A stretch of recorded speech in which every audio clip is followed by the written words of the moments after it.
Revelation. Omukama n'agamba Ibulayimu nti va mu nsi yannyo era awali ekika kyo n'ennyumba ya kitaawo oyingire mu nsi gye ndikulaga. Yesu omulungi yeebazibwe. Kaakati tulaba wano Katonda ng'ayita Ibulayimu. Yamugamba ng'omuntu atya nti va wano ogende wenkulaga. Oweereza kwa Katonda yakuyita yekka. Yakuyita wekka. Mulokole gwe Katonda yakuyita wekka. Tegeera okimanye nti Katonda yakuyita wekka. Era nga lwe muweereza. Muweereza ng'okimanyi nti yakuyita wekka. Muntu omulazo ng'otambula kimanye nti Katonda yakuyita yekka. Totambula kubanga olabye gundi atambula. Tokola kintu kubanga olabye gundi atambula. Katonda yakuyita omu. You were called alone. Katonda yakuyita omu. You were called alone. Yesu omulungi yeebazibwe. Amen. Nga bwe batugamba nti eggulu lya Ssekinnoomu. As you have seen that heaven is nti in babiri bali babeebase ku kitanda. Alijjako omulala n'asigala. Lwaki? Hallelujah. Amen. Kati gwe kiki akikulabadde okusuula ebyo? What does okuleka bikulopu ebitagasa? Irrelevant groups. Obyesiga kubanga sijja kubeera na kampani. You trusted them because I lose company. Bijja Katonda analeeta kampani eyiyo. As if God will bring your own company. Teefu Katonda aleeta. Use the irrelevant and find the relevant. Naye owanirira kubanga bananda babati. But you uphold them because how shall they look at me? Muvubuka ogamba bananda babati. How shall my fellow see me being alone? Tuli mu gurupu nze atayina. I'm in group, I am loose, I have nothing. Mulokole eggulu lya Ssekinnoomu. It's heaven is his individual. Katonda yakuyita omu. You were called alone. Katonda akumanyi omu. God knows you alone.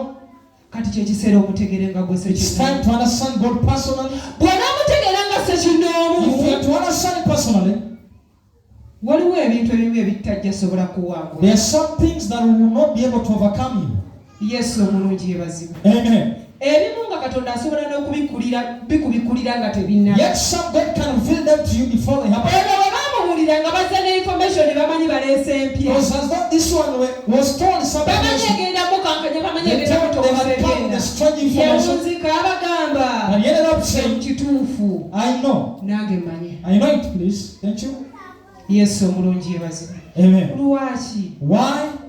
Kubanga yali alina kyategedde. Because he had understood something. Yali alina kyaluubirira. He was focusing on yali something. alina kyalabye. He was waliwo kye yali ayagala okufuna. He wanted to see something. Kati mulokole olina ky'oyagala okufuna. So are you aiming to see? Mulokole olina w'oyagala okutuuka. Are you aiming to reach somewhere? Naye amaaso gakyali ku kibiina. But you have focused on the mountain. You are focused on people behind amaaso you. gakyali ku banno bye You are bakola. focused on your neighbor. Amaaso gakyali ku banno bye batambula. You are looking at Leka them. batambule naawe tambula biki. Let them walk in your own way. Tambula bibyo. Walk in your own way. Yesu omulungi yeebazibwe. Amen. Hallelujah. Amen. Ekibiina. The group. Maloboozi ki kati gwagava mu kibiina ky'oli? Which voice do you hear out of them? Osaanye okubeera omwegendereza. You have to be so careful. Osaanye okubeera You omwegendereza. have to be so careful. Yesu omulungi yeebazibwe. Amen. Somereko Marko 10. Mark chapter 10.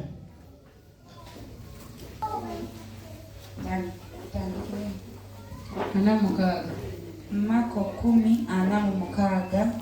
Awo ne batuuka e Yeriko.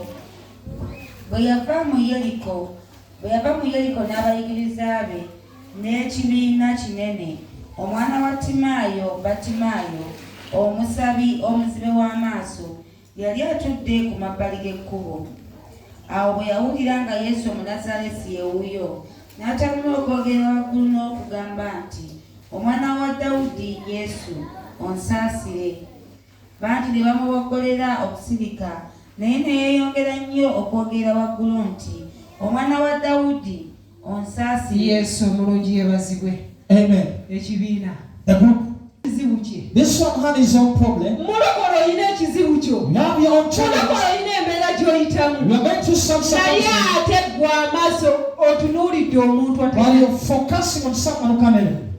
Yesu omulungi yeebazibwe. Amen. Hallelujah. Amen. Tugeze olina ky'oluubirira ggwe.